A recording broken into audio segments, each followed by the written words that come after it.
Muy buenos días, amigos. Los saluda con el afecto de siempre su amigo Jesús Vázquez Trujillo en un programa más de mitos y novedades en la historia de México. Hoy abordaremos un tema completamente desconocido: las actividades de los nazis en México. Sí, así como lo oyen, los nazis estuvieron realizando actividades en México para la Alemania de Adolfo Hitler. Desde mediados de la década de 1930, México se convirtió en un punto estratégico para los planes del Führer sobre la conquista del continente americano, pues México contaba con los recursos petroleros necesarios para que pudiera funcionar su armamento bélico, particularmente la Luftwaffe, que era la Fuerza Aérea Alemana. Eso sin contar con que México contaba con el punto estratégico de ser vecino de los Estados Unidos, lo cual lo convertía en un gran aliado y posiblemente sería el Frente Sur, el punto clave para dominar por completo al continente americano. Los nazis tuvieron simpatía entre muchos sectores de la población mexicana, particularmente de la Iglesia Católica y los partidos de ultraderecha, quienes por razones históricas y ancestrales sentían un justo repudio por los Estados Unidos de América. En aquel entonces se decía: el enemigo es el que tienes enfrente, no el que tienes al otro lado del mar. Varios personajes mexicanos apoyaron a los nazis, entre ellos el maestro José Vasconcelos, a quien la embajada alemana, dirigida por Arthur Dietrich, le financió una revista de raigambre nazifascista llamada Timón, la cual fue clausurada por orden directa del presidente Lázaro Cárdenas. Vasconcelos no fue el único en apoyar a los nazis. Un primo hermano de Francisco I. Madero, por el lado materno, llamado Francisco Javier Aguilar González, apodado El Loco Aguilar, fue el dirigente del primer cártel de droga existente en nuestro país, el cual fue financiado con capital nazi y cuya finalidad consistía en llenar de marihuana las bases navales del Pacífico con el fin de dopar a las tropas estadounidenses que iban a pelear al frente europeo.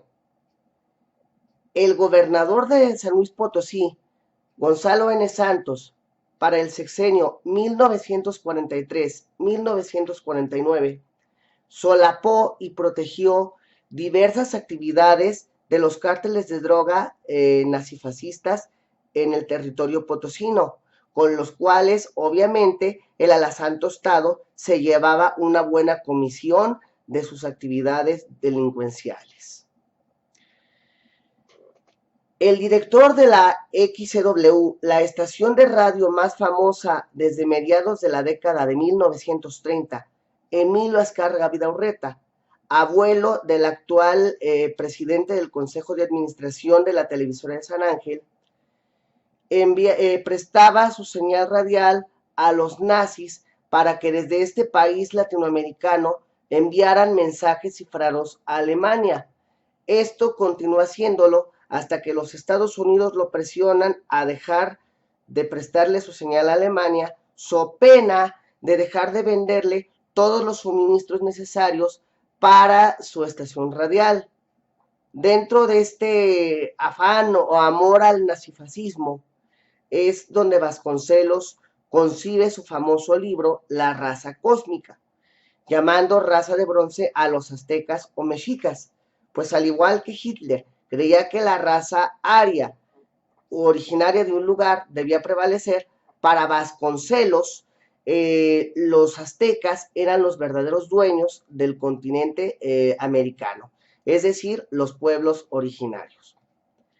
El maestro Vasconcelos deseaba que Hitler ganara la guerra para que a él lo nombrara emperador de América Latina. Fíjense nada más la megalomanía de Vasconcelos, amigos.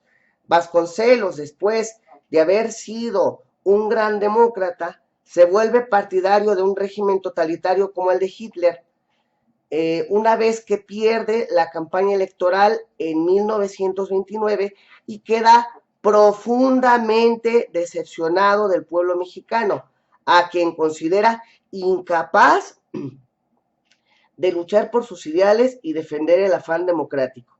Pero eso es otra historia que después les contaré. En 1938, cuando Lázaro Cárdenas decreta la expropiación petrolera, el gobierno estadounidense, apoyado por el inglés, le hacen un boicot petrolero a México para que nadie le compre petróleo y la naciente Pemex o Petromex en su momento caiga en una crisis económica y el gobierno se vea obligado a devolverle el control del hidrocarburo a los extranjeros. Afortunadamente para nosotros, los únicos países que no aceptan el boicot son los países del eje, que son los que salvan a Pemex de la ruina financiera, ya que Alemania e Italia le compran petróleo a México. Japón lo hace, pero es en una menor escala. Finalmente, la revista Timón es clausurada por orden directa del presidente Lázaro Cárdenas. Vasconcelos tiene que salir nuevamente al exilio.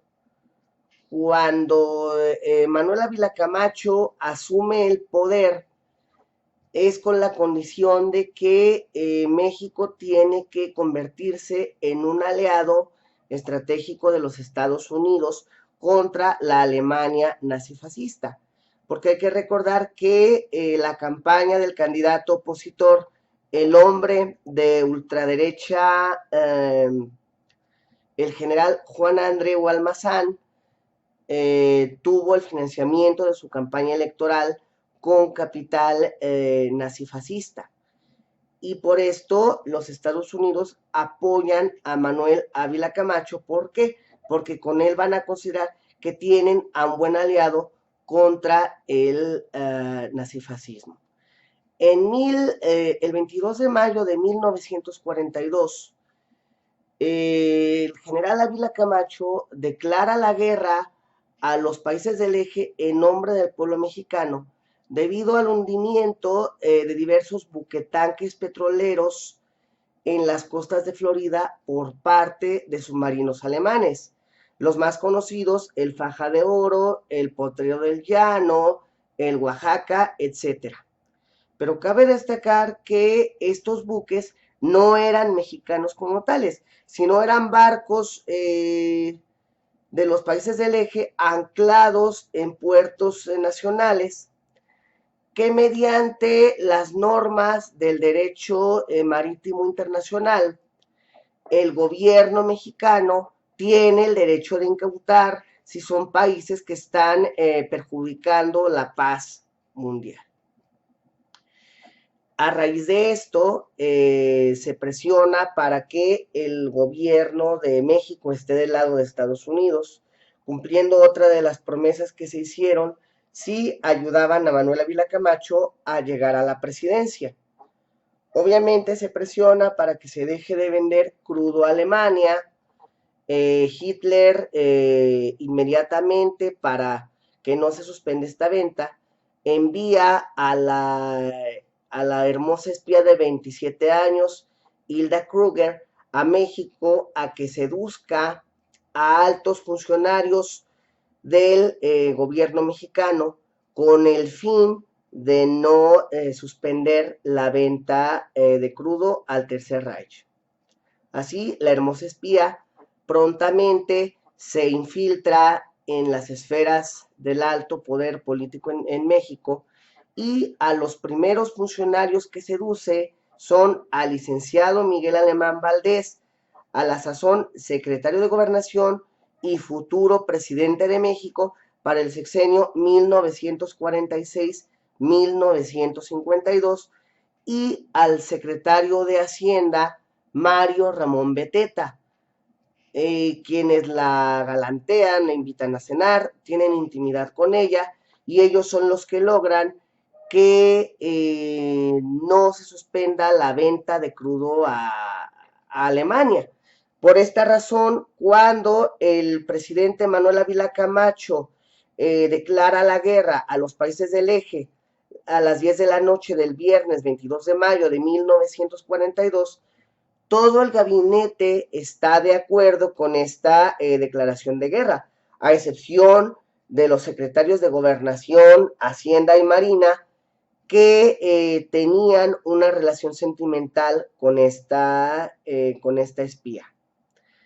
Gracias a estas relaciones es que Hilda Kroger no es arrestada como prisionera de guerra por los Estados Unidos de Norteamérica una vez que termina la contienda, ya que Miguel Alemán logra casarla con el potentado Ignacio de la Torre y Mier, quien dicho sea de paso era sobrino nieto del yerno de Porfirio Díaz.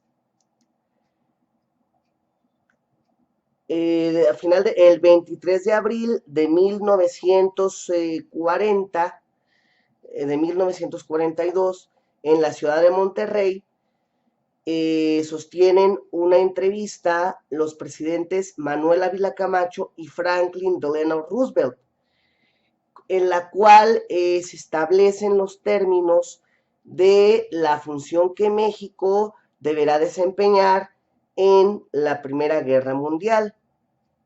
Roosevelt le dice a Manuel Ávila Camacho que no es necesario que México mande fuerzas aéreas o navales a las costas asiáticas. Simplemente basta con que les permita proteger la península de Baja California de un probable ataque japonés.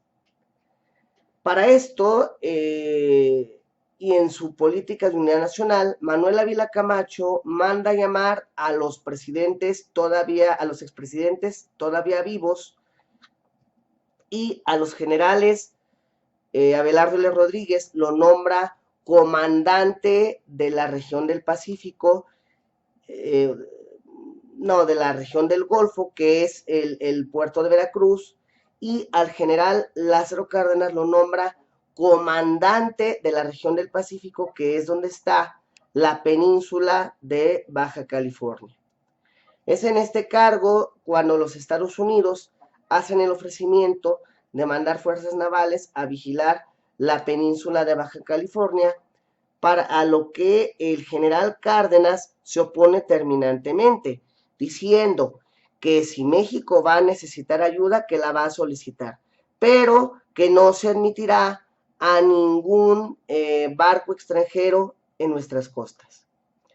Es por esto que Manuel Ávila Camacho, con el fin de evitar un problema con los Estados Unidos, releva a Cárdenas del mando de la región del Pacífico y lo nombra secretario de la Defensa Nacional, cargo en el que permanece el mismo tiempo que México dura en el conflicto bélico, es decir, de 1942 a 1945.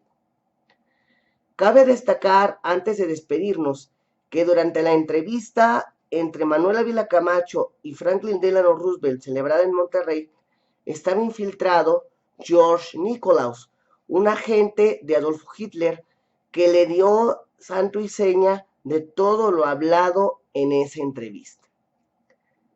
Es increíble, ¿verdad, amigos?